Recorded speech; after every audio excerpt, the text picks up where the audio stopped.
Ano ang dapat kong gawin kung kulang ako sa vital energy sa mga araw na iyon ng buwan?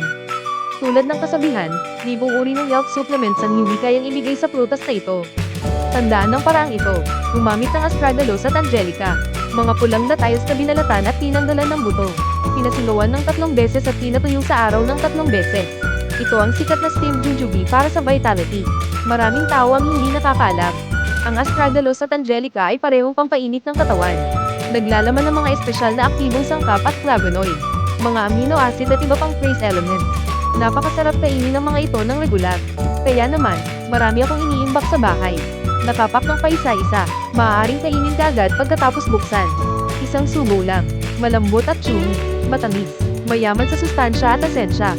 Walang artipisyal na lasa, kulay, o preservative. Tunay na nutrisyon at mabuti para sa kalusugan. Makakain ito ng may kapanatagan ng loob ng mga matatanda at bata. Kung hindi mo pa nasusubukan, bilisan mo na at bumili.